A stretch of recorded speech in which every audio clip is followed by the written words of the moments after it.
Hartlik welkom by ons huiskerk vandag. Kan jy glo al, dis ons 21ste huiskerk wat ons vandag saam het. Dit is lekker dat François en ons span ons vandag gaan lei in ons musiek. Ons wil jou nooi om saam deel te neem. Ons het 'n vol huiskerk met verskillende elemente en ons wil jou graag uitnooi om saam met ons te kyk en Arlene gaan vir ons die woord bedien. Ek wil nou graag vir Angelique vra of sy asseblief vir ons 'n gedeelte sal lees wat ons ook dan ons huiskerk mee gaan begin. 2 Petrus 1 vers 2 tot 5.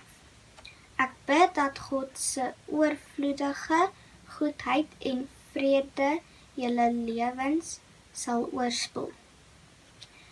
Mag julle kennis van God en van Jesus ons Here julle help om al hierdie hemelse gawes meer te beleef. Leef soos Christus wil hê. Die Here se hemelse krag het alles vir ons gegee wat ons nodig het om elke dag reg te leef en in 'n persoonlike verhouding met hom te staan. Ons ken God nou op 'n totaal nuwe manier. Hy self wat so vol heerlikheid en grootheid is, het ons elkeen geroep om in hom te glo. Wat 'n wonderlike woord om vandag se saamwees te begin. En dit is my voorreg om vir jou te groet vandag. Die Here groet ons deur 'n leraar wat ergens in die begin van die diens sê, ek groet jou in die naam van God Drie-enig. Mag jy God se genade, sy liefde en God se teenwoordigheid beleef. Vader, Seun en Heilige Gees vir die tyd wat ons saam is. Ons dien 'n God van wonders, groter as die heelal. Hy is heilig. Die sterrestelsel verkondig sy majesteit. God is heilig. François en die aanbiedingsspan lei ons in vandag se lied God van wonders. Kom ons sing saam en maak God se naam groot. Daarna gaan Arlene en Ansinay vir ons vandag se boodskap prakties uitbeeld in die kindermoment. Dankie François en span. Daar sê goeiemôre almal, baie welkom. Kom sing saam met ons en kom ons dien die Here. Ek en jy kan die storms nie beheer nie, ons kan die sonlig nooit verdoof nie. Ek en jy kan nie die branders beteel nie, maar weet jy wat ons Here kan? Ons dien 'n God van wonders. So kom ons sing dit vanoggend. Daar waar jy ook al saam met jou gesin is of miskien alleen by die huis of jy nou staan of sit of lê, wat jy ook al doen. Kom sing saam met ons. Kom ons loof die Here. Jy kan die storms nie beheer nie. Jy kan die sonlig nooit verdoof. Jy kan die branders nie beteel nie of beveel om op te kloof. Jy kan die vis en brood vir mense nie vermeerder of op water loop. Ons dien 'n God van wonder. Jy kan die blinde nie laat sien nie of verlamdes weer laat loop. Jy kan die dowes nie laat hoor nie of kan jy siekes dalk genees. Jy kan 'n hart van klip die breek met al jou woorde. Ons Here daar, ons dien 'n God van wonder. As ek in die aand na die sterre kyk en ek sien die maan wat helder skyn, dan weet ek as die oggend breek is dit weer 'n nuwe wonder. So gaan elke dag by ons verby, met soveel wat gebeur om jou en my. My Here leer, ons dien 'n God van wonder. Wie kan die wentelbane vashou? Wie kan die sterre laat verskyn? Wie kan die lewe wek en vorder in 'n leë moederskoot? Wie hou die kosmos in die holte van sy hande? Die Here doen, ons dien 'n God van wonder. As ek in die aand na die sterre kyk en ek sien die maan wat helder skyn, dan weet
Goeiedag, baie welkom by ons kindermoment vanoggend. Vanoggend help Ansenay vir my om vir julle te wys hoe lyk dit wanneer kristalle groei en wat het nodig om te verander sodat hulle kan groei.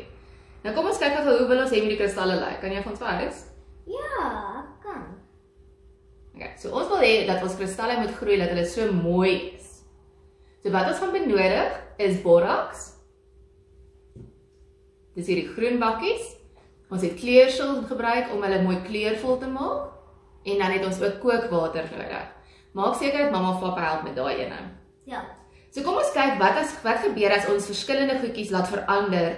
Wat gebeur? Is daar iets wat groei? Okay? So wat het ons gedoen met hierdie eerste ene? Ons het net koue water ingesit. Okay. So as koue water met die pypskoonmakers gebeur daar niks.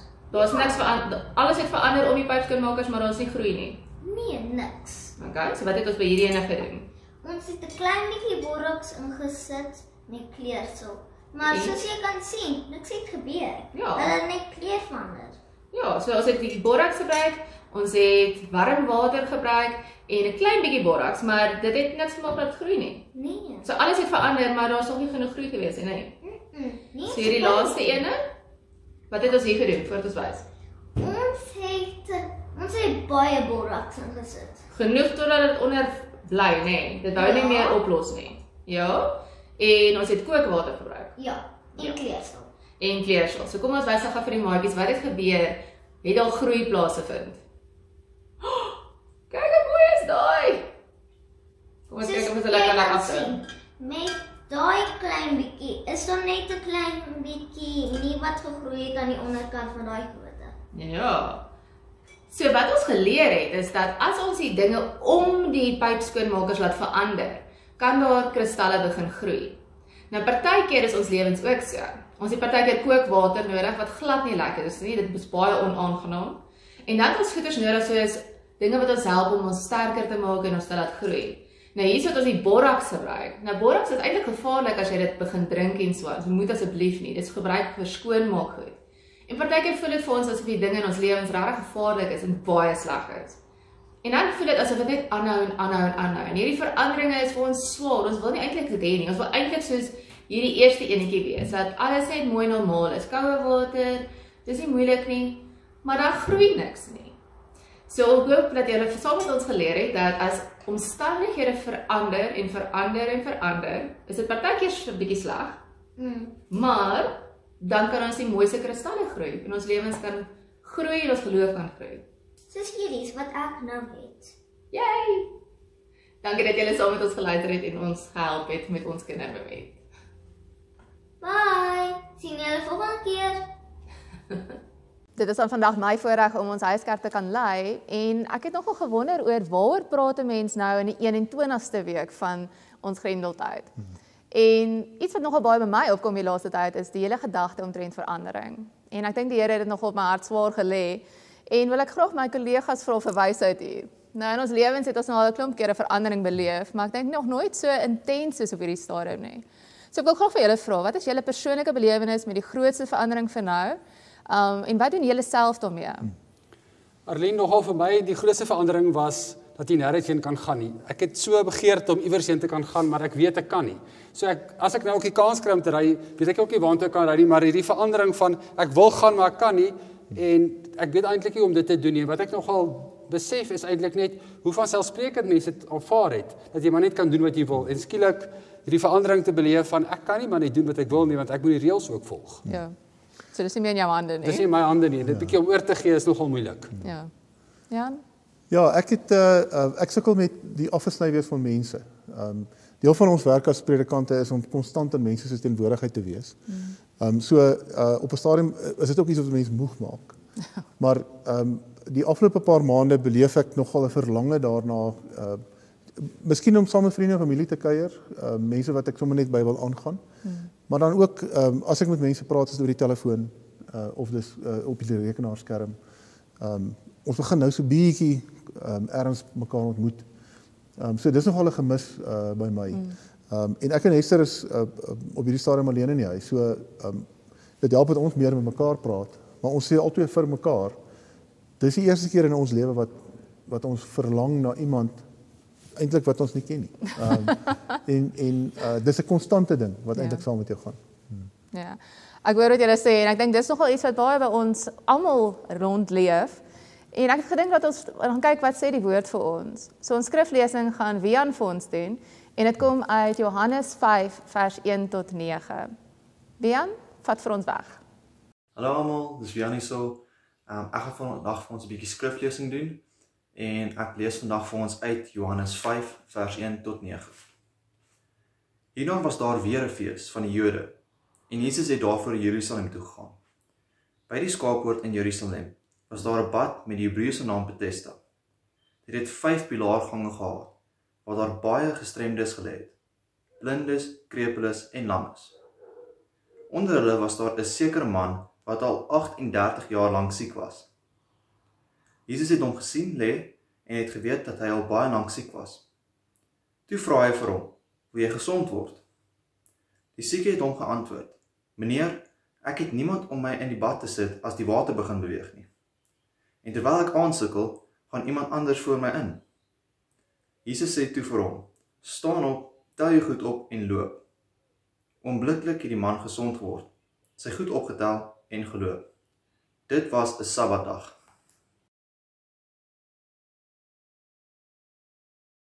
So Isaac Newton het vir ons baie belangrike wette gegee as dit kom by die natuurwetenskap. En een van hierdie wette is dat enige rustende voorwerp rustend bly totdat daar 'n energie van buite af kom. Nou, meeste van ons het hierdie energie nou al die laaste tyd beleef in die vorm van verandering. Dit gooi ons al pens en potjies in die diepkant in. Daar's verskillende hoeveelhede moegheid by ons. Miskien is dit 'n fisiese moegheid, emosionele moegheid. Ek het onlangs gehoor van pandemie moegheid. En tot 'n mate dink ek het ons almal ook hierdie vorm van veranderingsmoegheid. Dis asof ons amper net nie meer nog 'n stukkie verandering kan hanteer nie. Nou Jesus het al met mense te doen gekry wat self ook hierdie moegheid beleef het, wat eintlik nie wou verander nie. En die gedeelte wat Wian vir ons gelees het, kom ons juis aan aanraking met so 'n persoon. Jesus is by die bad van Bethesda en in hierdie omgewing sien hy 'n man wat nou al vir 38 jaar lank siek was. Nou ek is 38, so dit beteken my hele lewe was hierdie man siek. Dit was al iets wat vir hom so bekend was dat hy niks anders geken het waarskynlik nie. En hier kom Jesus na hierdie man toe en hy gee vir hom die eenvoudige vraag in vers 6: "Wil jy gesond word?" Nou dit klink dalk soos 'n vreemde vraag. Wie sal nie wil gesond word nie? Maar as ons dit dalk in die groter prentjie sien in die idee van, wil jy verander? Wil jy hê dat hierdie ding wat nou met jou op die oomblik aan die gang is, moet anders wees? Wonder ek of enige van ons daardie vraag noodwendig sou beantwoord. Want ons het nou net gesê, verandering is nogal moeilik. Ons wil eintlik so op die oomblik sê, asseblief nie nog verandering nie. Vir hierdie man weet hy ook nie hoe om die vraag te beantwoord nie. En kan ons sien in vers 8 dat hy sê, vers 7 sê hy, "Meneer, ek het niemand om my in die bad te sit en as die water in beweging kom nie. En terwyl ek aansukkel, gaan iemand anders voor my." In plaas daarvan dat hy Jesus antwoord, "Wil jy gesond word? Wil jy verander?" Gee hy redes hoekom hy nie eintlik dit wil doen nie. Hy het iemand nodig. Hy kan dit nie self doen nie. Daar's soveel redes hoekom hy nie nou hierdie verandering in die gesig wil staar nie. Om dit makliker te maak, gee Jesus vir hom die eenvoudige opdrag: staan op en loop. Daar is verandering, selfs ten spyte van die feit dat hy eerder verskonings het oor hoekom hy dit nie wil doen nie. Dit vra partykeer dat 'n mens wat die verandering moet ingaan, in aksie moet kom. En vanoggend wil ek dan hierdie 3 gedeeltes regtig met julle deel. Die eerste is dat ons almal het hierdie laaste tyd, vir 4 maande, nou verandering beleef. Almal van ons kry op die oomblik swaar daarmee. En as julle soos ek voel hierdie week, wil ek sê, Here, ek het genoeg gehad, nie nog nie, ek kan nie nog nie. Vir elkeen van ons kom Jesus en hy vra vir jou, wil jy gesond word? Want soos wat ek hier staan voor julle, is ek nie waarskynlik heeltemal gesond nie. Ek kry swaar. Daar's oomblik in die dag wat ek weet, ek kan nie nog 'n tree gee nie. Vanmiddag in die kar het ek vir my meisiekind gesê, ek kan nie nog een besluit neem vandag nie. Kan ons hierdie besluit môre neem? Verandering is net te veel op hierdie oomblik. Gesond word is te moeilik. Tog kom Jesus en hy vra vir ons, wil jy verander? Nou die tweede ding wat ons nodig het om te weet uit Jesus se storie uit vanoggend is spesifiek dat ons kan verskonings vir hom gee. Ons kan elke verskoning in die boek opnoem oor hoekom ons nie wil verander nie. Waarom ons nie wil gesond word nie. Nou ons verskonings kan dalk selfs goed wees. Ek is te moeg op die oomblik. Daar's nou al te veel met my gebeur. Dit is ongemaklik. Ek weet nie hoe gaan dit wees as dit verander nie. Daar gaan dit sleg wees. Ons kan meer as genoeg verskonings gee. Ons kan die keuse uitvoer om toe te laat dat hierdie verskonings ons oorweldig, of ons kan net vir Jesus kans gee om te doen wat hy doen. Om te vertrou dat hy weet beter as ons. En dan kom ons by die derde punt vanoggend, dat Jesus ons uitnooi en vir ons sê, neem aksie. Staan op, vat jou goed en loop. En in hierdie tyd van verandering het ons ook hierdie keuse. Staan op, vat jou goed en doen wat nodig is om gedoen te word. Ten spyte van die verskonings. Staan op vandag, al wil jy nie. Neem nog 'n besluit, al is dit swaar. Reik uit na mense wanneer jy juis nie kans sien daarvoor nie. Vra vir hulp wanneer dit nodig is. Jesus het vir ons hierdie voorbeeld gegee in die storie van Johannes. Verandering kom oor ons pad. Dit maak dat die omstandighede om ons werklik swaar en moeilik is. Dalk voel dit so warm. Dalk is dit ongemaklik. Dalk is ons onseker van alles wat nog voor ons gaan wees.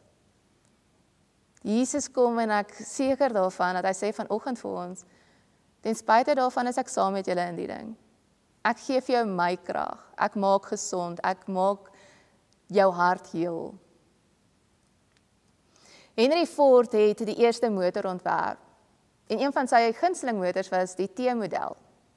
En nadat hierdie model al vir 4 jaar in produksie was, het iemand na hom toe gekom en gesê dat dit is nou tyd dat hy moet vernuwe, dat daar veranderinge aangebring moet word, anders word hy agtergelaat.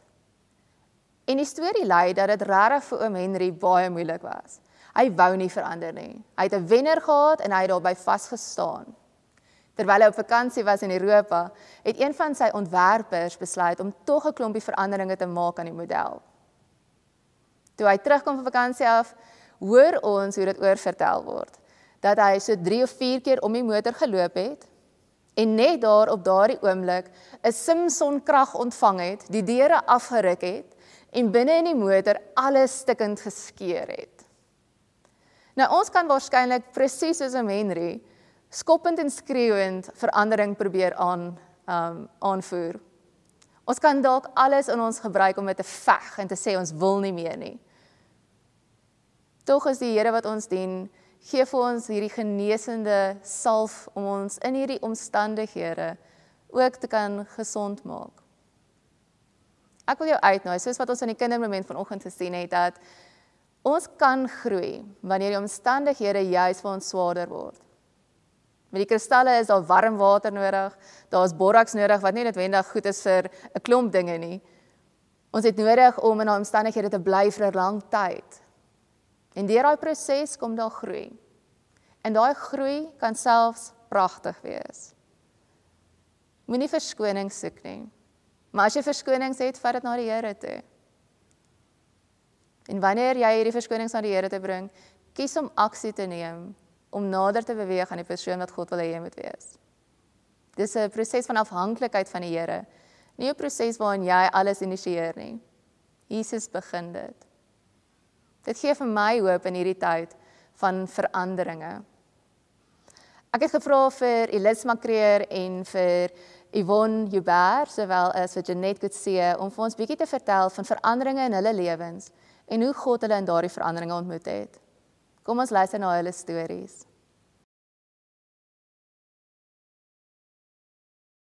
Hallo liefste geloofsfamilie, ek hoor ons gesels vanoggend oor veranderinge en ek is deur 'n klomp veranderinge in die laaste jaar.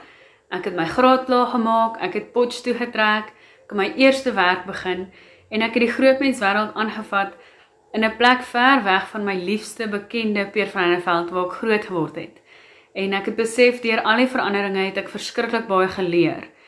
Een van die goed wat ek geleer het is dat ons deur baie emosies gaan wanneer dinge om ons verander. En ek persoonlik het baie bang geraak en baie angstig gevoel. En aan die begin het dit gemaak dat ek baie skuldig voel, want ons hoor oor en oor, ons hoef nie bang te wees nie. Maar deur alles waardeur ek is, het ek geleer dat die Here neem ons nie kwaadlik wanneer ons menslike emosies en reaksies het op alles wat verander nie. Ek dink dit gaan oor wat ons doen met daai emosies. Maak ons emosies dat ons weghardloop van die Here af, of dat ons coping mechanisms skryf wat sleg is vir ons of vir die mense om ons. Of aan die ander kant, gaan ons met al die overwhelming emosies en gevoelens na die Here toe. Want ek het geleer dat die Here staan met waawyd oop arms en wag vir ons. En hy help ons deur al die emosies, of dit nou vrees is, of angs, of hartseer, maak nie saak wat dit is nie. Die Here is daar en hy help ons deur al die veranderinge waardeur ons gaan. Want ek dink, niemand hou van verandering nie. Ek persoonlik is nie 'n groot fan daarvan nie, maar ek moes leer dat die lewe kom met verandering. En die enigste ding waarop ons kan staatmaak is die Here. Die Here is die enigste konstante. En wanneer ons toekomsplanne verander, of al die dinge wat ons gedink het gaan gebeur verander, dan is die enigste een waarop ons kan staatmaak is die Here en sy plan vir ons lewe. Een van my favorite quotes sê, never be afraid to put an unknown future in the hands of a known God. En dit is vir my so mooi, want dit herinner my dat maak nie saak wat om my verander nie, of my blyplek verander, of my gesondheid verander, of my finansies verander, of selfs wanneer my familie en vriende verander, dan weet ek dat ek kan staatmaak op die Here, en ek hoef nie sy plan te verstaan, om te vertrou op sy plan nie. En dit dink ek is die groot goed wat ek deur die veranderinge geleer het, is dat ek met alle emosies wat daarmee saamgaan, reguit na die Here toe kan gaan, en dat ek sy plan kan vertrou, dat wanneer alles om my verander, weet ek, die Here bly dieselfde. Ek weet, hy bly lief vir my, en ek weet, hy is by my, maak nie saak wat in my lewe moontlik kan verander nie. Het julle in julle lewe deur enige verandering gegaan? 2017 was ons jubeljaar. Ek en Rudy het uitgevind ons is swanger met 'n tweeling, en dit was presies op die bepaalde tyd wat ons beplan het om met 'n gesin te begin. In 2017 was my lewe ook op dreef. Ek het baie van my vooropgestelde doelwitte bereik. Een van my studente het 'n studie gedoen oor terugkeer na die werkplek, nadat jy deur kankerbehandeling gegaan het. En ons het daai studie geneem en dit by 'n oorseese konferensie voorgelê. En alhoewel ek die inhoud baie goed verstaan het, het ek nie geweet wat die impak daarvan is op 'n mens se lewe nie. En terwyl ek dit voorgelê het, het ek ook nie besef dat ek die gevreesde siekte het nie. Yvonne was kort terug van oorsee, toe ons swangerskap traumaties geëindig het op 22 weke. Terselfdertyd het ons uitgevind van Yvonne se kankerbehandeling, en ek was skaars uit die hospitaal gewees, toe ek haar moes begin bystaan, deur haar pad met kankerbehandeling. Ons jubeljare het verander in 'n treurlied. Waar was die Here in hierdie verandering? Toe ons deur hierdie moeilike tyd gegaan het, kon ons nie vir onsself bid nie, en ons het ook nie 'n loflied gehad nie. Maar ons het vriende en familie gehad wat ons ondersteun het. Ons het nie jokvriende gehad wat vir ons gesê het waarom ons hierdeur gaan en waarom die Here dit toelaat nie. Ons het werklik mense gehad wat vir ons gebid het, terwyl ons nie self kon bid nie. In een van ons moeilikste weke, moes ons die maandag die tweeling se begrafnis hou, en die dinsdag het Yvonne weer vir een van haar chemosessies gegaan. Ons het nie geweet hoe gaan ons daai week maak nie. Ouer gewoonte was ons in die kerk, maar ons was heeltemal leeg. Ons kon selfs nie eers die boodskap ontvang het nie. Maar selfs in daai leegheid het die Here vir ons voorsien met 'n slotlied. Omdat hy leef, sien ek ons vanmôre. En ons het besef uit daai lied uit, ons kan maandag doen, ons kan dinsdag doen, en daai lied het ons temalied geword wat ons gedra het deur die res van die pad. Wat is julle belewenis van hierdie verandering, veral as julle nou daarop terugkyk? Die Here het diep met my gepraat oor vergifnis. Ek het besef dat dit is eintlik die eerste gawe wat Jesus self vir sy disippels gegee het. En ek moes vergewe het op baie vlakke. Nadat ek vergewe het, het daar heling plaasgevind, En nadat daar heling plaasgevind het, kon ek my vriende wat deur soortgelyke slegte situasies gegaan het, met empatie bystaan en ek het verstaan hoe belangrik dit is om vir hulle te bid wanneer hulle self nie kan bid nie. Jou vooropgestelde aardse doelwitte en aardse besittings dra jou nie deur moeilike tye nie. Dit was geloof, hoop en liefde wat ons hierdeur gedra het. En ek het geleer dat die mens wik, maar God beskik en dat jou lewe in 'n oogwink kan verander.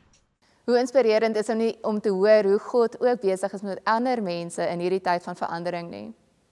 Kom ons sluit die oë en ons praat met die Here wat groter is as al hierdie veranderinge in ons lewens.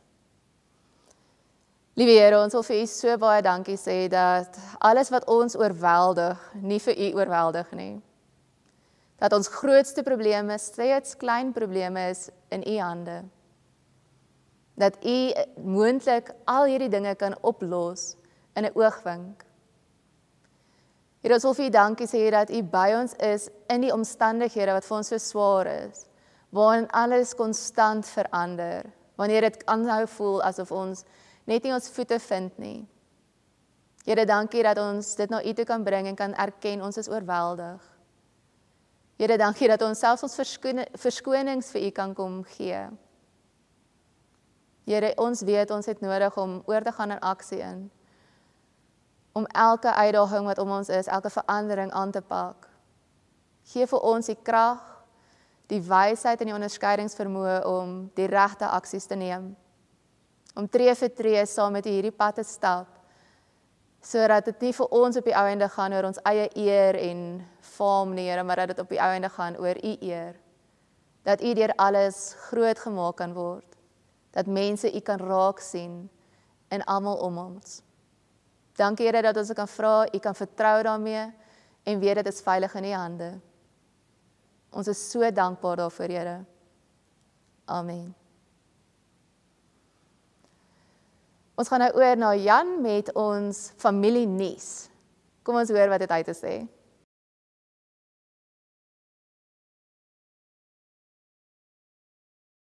Daar sê, dis heerlik om so te luister hoe die Here vir ons deur sy woord nie net leer nie, maar ook vir ons eintlik van die binnekant af heel maak. En is lekker om te luister hoe mense God se storie en hulle stories vir ons vertel. En ek hoop dat jy ook soos ek geïnspireer is daardeur. Vandag se familienuus gaan eintlik net oor twee belangrike goed. Die eerste ding is ons byeenkomste. Ek wil weer vir jou uitnooi na ons klein kerke. Ons het oor die afgelope 8 weke begin met ons klein kerke. Ons hele gemeente is ingedeel. Elke een in ons geloofsfamilie kry 'n boodskapie van 'n klein kerkleier. En die afgelope week het ons 'n ronde klein kerke gehad, so dig by die 200 gesinne wat saamkom in amper 40 klein kerke. En ek wil maar net vir jou aanmoedig. As die tegnologie vir jou uitdaging is, dan verstaan ons. Maar as jy kan inskakel en deel word van 'n klein kerk byeenkoms. Die tyd waarin ons ingaan is 'n tyd waarin ons al hoe meer en meer geïsoleer gaan word. En ons het nou gehoor vanoggend in die woordbediening wat verandering aan ons doen. En wat die klein kerk vir jou gee is 'n geleentheid om in koneksie te wees met mense. So doen die moeite, laat weet jou klein kerkleier, hulle gaan so bly wees om jou te sien en vir jou verwelkom. En op daai manier het jy 'n vaste band in die tyd wat kom. In die week wat kom is ons ook ons e-koffiekuiers. Woensdag aand tussen 6 en 7, ons noem dit die e-koffiekuier, is ons huiswerkers se byeenkoms. Sipo Kopano, een van my kollegas hier by die gemeente, een van ons werkers is ook 'n leerprediker in Hammanskraal. Hy lei dit, so as jy belangstel, laat weet van Amanda, hier by die kerkkantoor, stuur vir haar boodskapie, kry die skakel en laat jou dame of die man wat by jou werk en inwoon 6 uur inskakel op die rekenaar of op die selfoon. Daar's ook 'n e-koffiekuier vir ons vroue en vir ons seniors hierdie week. So maak seker dat jy dit nie uitmis nie. Dan is daar 'n groot opwindende gebeurtenis wat vir ons voorlê, die 16de Augustus. 10:00 die oggend. Ons het 'n huiskerk wat elke Sondag na jou toe kom. Ons het 'n klein kerk wat elke 2 weke by jou 'n draai maak waarby jy inskakel en nou het ons 'n karkerk. Jy het dit nog nie gehoor nie. Sondag die 16de Augustus het ons eerste karkerk. Wat gebeur? Jy spring in jou motor, maak seker dat jy so 'n paar minute voor 10 hier op die gronde van die kerkgebou is, en dan bly jy in jou motor. Ons saai vir jou die diens uit oor jou motorradio. Ons gaan in die volgende 2 weke vir jou die inligting deurgee. Ons gaan vir jou ietsie gee as jy by die hek inkom, sodat jy kan deelneem aan die diens. Dis ook nagmaal, so ons wil jou nooi om vir jou ietsie saam te bring, om nagmaal te bedien. Stefan bly vir ons die woord die oggend, en ons gaan die nagmaal bedien as deel van ons kerk byeenkoms. Ons gaan ook in die 2 weke wat kom vir jou sê, wat bring jy saam? Want dit is terselfdertyd ook sommer 'n drive, nie 'n drive-through nie, alhoewel ons gaan drive-through, maar is 'n drive waarin ons gaan probeer om ons kosvoorraad en ons die klere wat ons nodig het aan te vul. So as jy die oggend kom vir kerk, dan gee jy sommer by die venster uit dit wat jy saamgebring het. 16 Augustus, 10:00 die oggend, kerk. Volgende is dit vir my baie lekker om saam te kuier saam met Liesel en Karel van ons leefbediening. Jy sal agtergekom het die afgelope klompie weke het jy in jou e-pos Engelse e-pos gekry wat gesê het sy naam is Social Suite of Social Suite. Dit is 'n vraelys wat ons gebruik in ons gemeenskap om te hoor wat in die hart van ons gemeenskap aangaan. En ons het al 'n klomp kere vir julle gevra, vul dit asseblief in, sodat ons 'n gevoel kan kry van wat die behoeftes in ons gemeenskap is. Nou ek gaan nou vir Liesel en vir Karel geleentheid gee om vir ons 'n bietjie terugvoering te gee en te sê wat hoor en sien hulle in die Social Suite. So kom ons kyk na ons gesels oor Social Suite.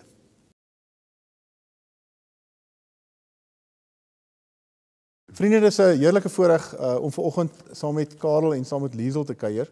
Karel is die leier van ons leef bedieningsspan hier by ons gemeente, wat verantwoordelik is vir ons gemeenskapsprojekte, en Liesel is deel van die span, sy's die administrateur, en Liesel, jy doen 14 ander goed ook in die loop van die proses, so dis heerlik om julle te verwelkom.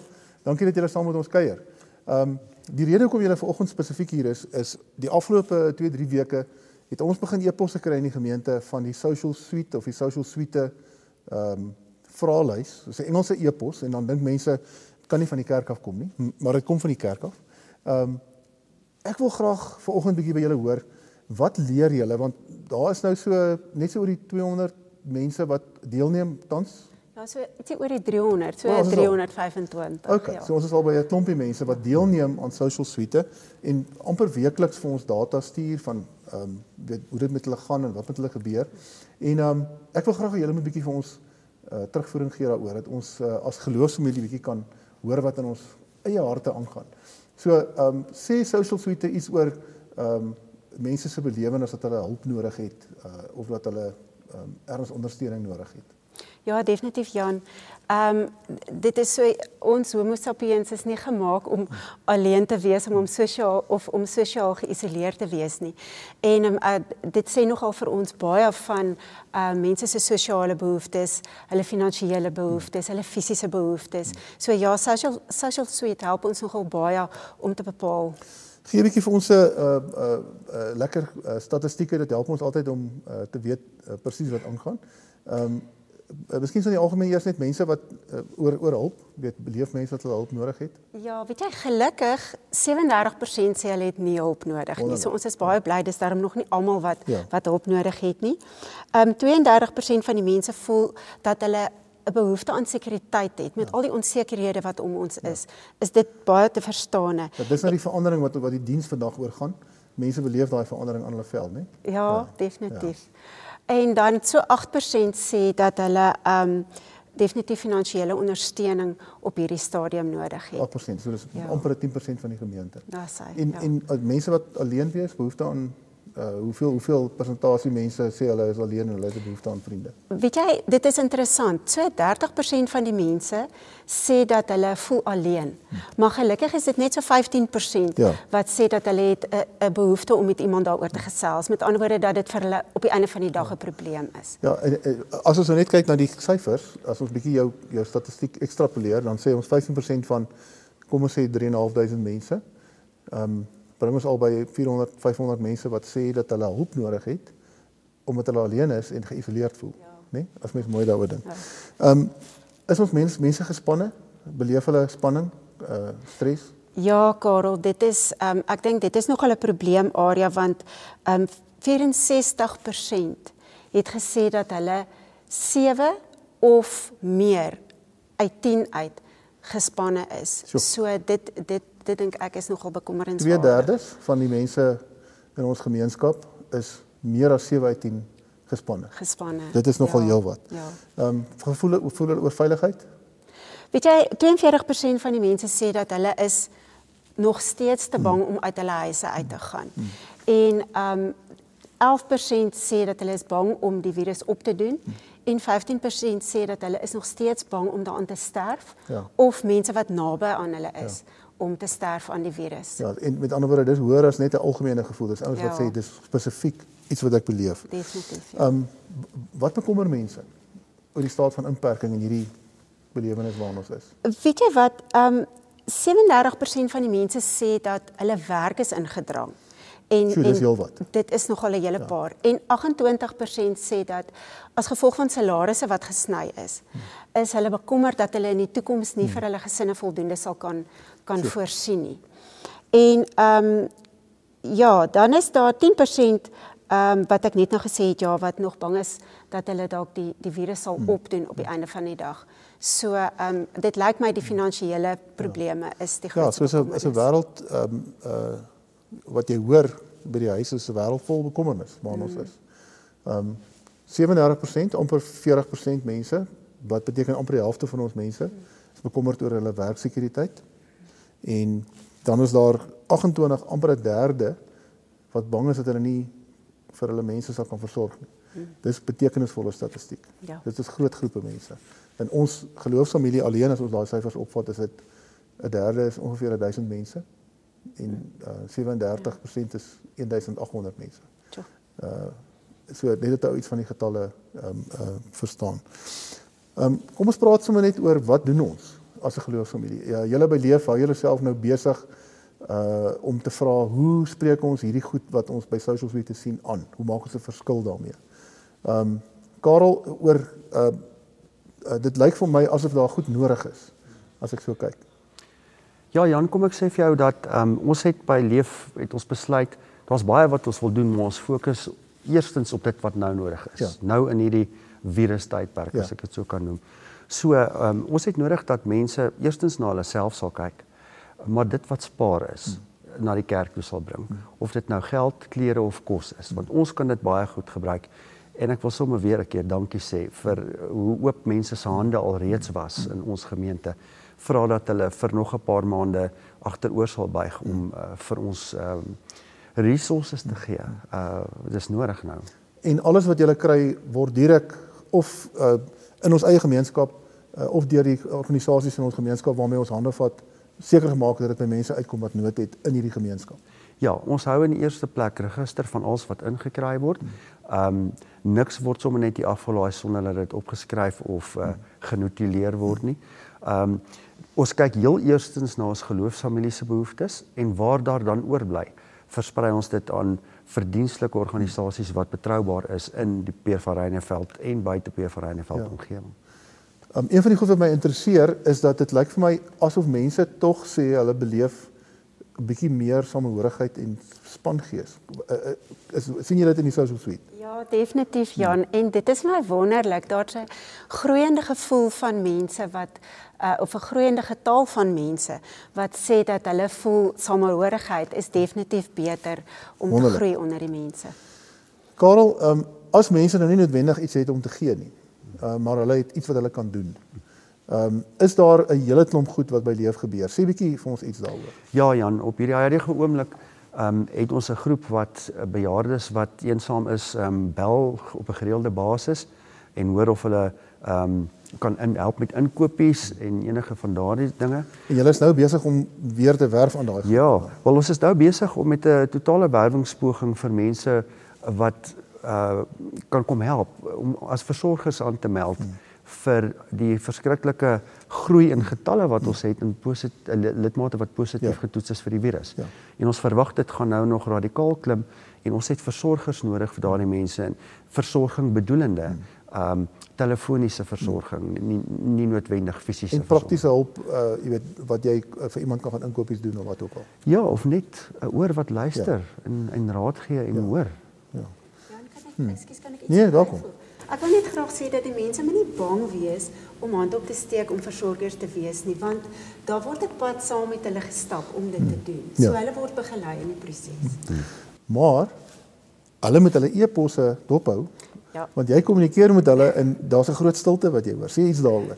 Weet jy, ja, ek het vandag juis 'n klomp e-posse uitgestuur vir mense wat by ons DKGG en dit is dink klein gaan groot werkswinkels was. So hulle moet hulle e-posse dophou. Ek moet sê ek het al reeds terugvoer gekry. So baie dankie vir daai mense. Ja. So antwoord jou e-pos sodat ons jou gawes en talente kan gebruik. Veral as dit gaan daaroor dat jy kwesbaar is, dat jy getoets is vir die virus, dat jy siek is, dat jy jouself nie kan versorg nie, dat jy iemand nodig het om net wat jy kan bel en sê as ek het iemand nodig om vir my iets te doen. Is ons geloofsfamilie op hierdie stadium met verskillende opsies. Behalwe ons klein kerke is daar e-koffiekuiers waar mense op 'n 2-weeklikse basis bymekaar kom. En ek wil jou nooi, word deel van ons WhatsApp groep. Sit die WhatsApp nommer op jou foon sodat ons met jou kan kontak hê. Reageer op jou kleinkerkleier en skakel in sodat jy nie alleen is en geïsoleer word nie. Hoe doen ons met mense wat finansiëel swaar kry? Wat se opsies het leef daar? Weet jy Jan, ongelukkig kan ons nie finansiëel help nie, maar ons het kospakkies wat ons uitgee en ons het ook klere beskikbaar vir mense indien daar 'n nood sou wees. Ja, ek moet vir jou sê, daar's mense wat tans kospakkies ontvang wat nie arme mense is wat in die straat bly nie. Dis mense wat werke het, maar wat die ekstra ondersteuning nodig het omdat hulle net 'n gedeelte van hulle salaris verdien. Ja. En die vars groentepak en die droëprodukte pak help hulle om deur die maand te kom. Mense wat ek persoonlik kontak. Sy het iemand het my nou die dag gestop uit die bloute uit langs my motorvenster hier by die Spar. My so in die oë gekyk en gesê dankie vir ons pakkie hoor. Shan, dis wonderlik. Ek het nie geweet julle kry 'n pakkie nie, maar fantasties. Ja. By julle word gehelp. Karel, mense verloor hulle werk, hulle salarisse word gesny en mense moet begin opsies oorweeg. Dit klink my by leef, beplan julle in die toekoms 'n klomp goed wat op 'n manier vir mense kan ondersteun. Sê iets daaroor. Ja Jan, soos ek gesê het, eerste dinge eerste en nou laat ons kos en klere en versorgingsprojek aan die gang is, het ons reeds begin beplan aan 3 volgende projekte. Die een is ons wil metode ontwerp waarin mense met hulle klein besighede in ons geloofsgemeenskap hulle self kan adverteer, hulle dienste, produkte en ons hulle besighede weer van die grond af kan kry.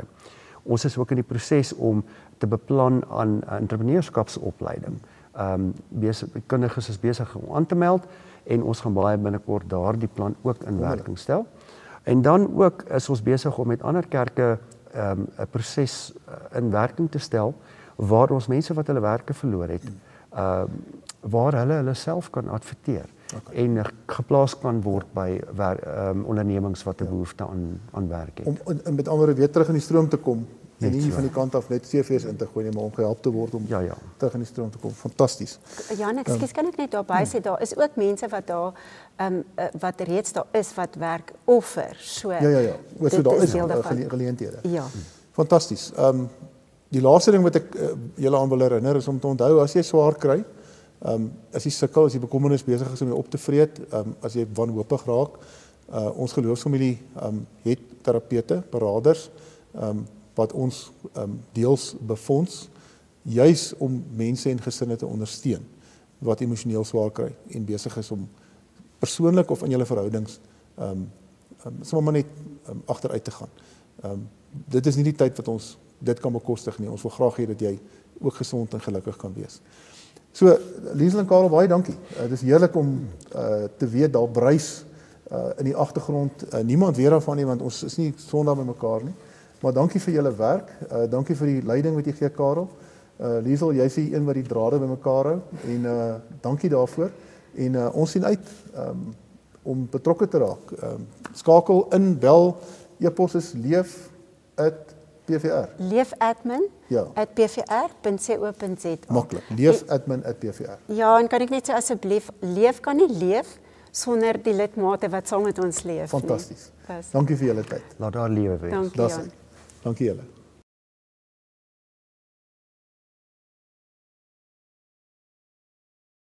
Dis my voorreg om vir jou dankie te sê. Dankie vir julle oop harte en oop hande wat julle ons in staat stel om hierdie bediening van ons moontlik te maak. In die afgelope tyd is ons regtig geseën met 'n klomp mense wat op baie maniere ons in staat stel om hierdie bediening te doen. En ek wil jou graag dankie sê vir die manier wat jy ook gee, en op die skerm is die verskillende maniere wat jy ook vir ons kan gee. Baie dankie dat julle so getrou en gehoorsaam ons in staat stel om die bediening in ons geloofsfamilie, maar ook in ons gemeenskap te kan doen. Ek wil jou graag uitnooi om hierdie laaste lied saam met ons te sing, wat sê, Here, kom verander my hart en doen slegs U wil, Heer. En as ons klaar die lied gesing het, gaan Anna Enslin vir ons 'n seënbede ook lees.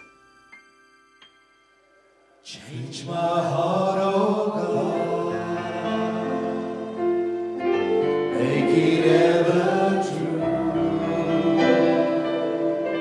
Change my heart, oh God, may I be like you. Change my heart, oh God, make it ever true.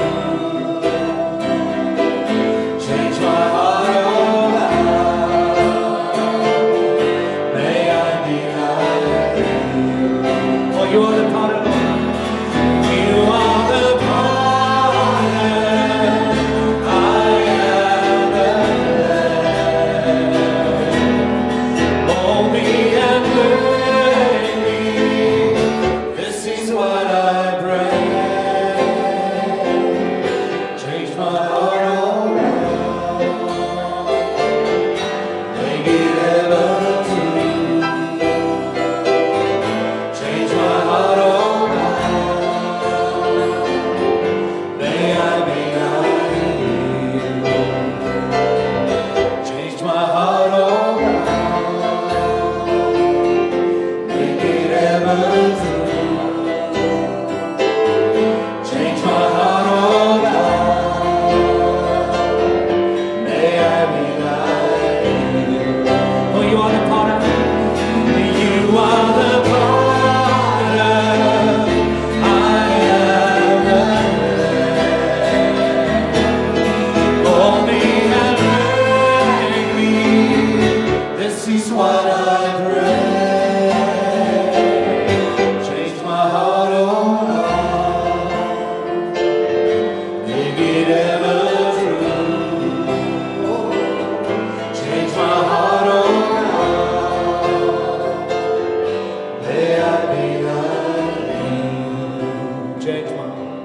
Change my heart, oh God, make it ever true. Change my heart, oh God, may I be like you. Kom al ons dames sing vir ons. Doen slegs U wil, Heer. Doen slegs U wil, Heer. U wil met my. U potte bakke, met my klein. Ons manne vir ons. Vorm my en maak my, net soos U wil. Op U bly wag, nederig staan. Kom ons almal sing. Doen slegs U wil, Heer. U wil met my.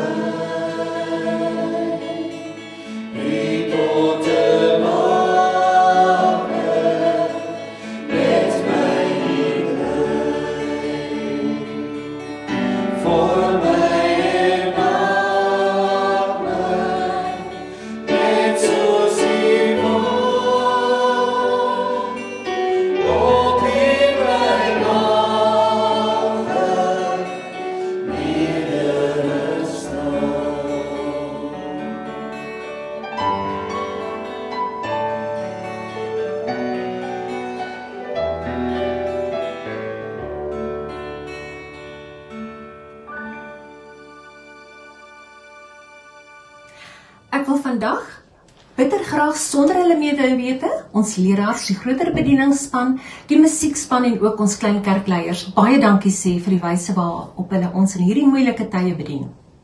Dan is dit vir my 'n wonderlike seën en 'n groot vreugde om die seën vandag oor ons almal uit te spreek. Ek nooi jou, hou jou hande na voor en lig jou palms na bo en ontvang die seën. Die Here sal ons seën en ons beskerm.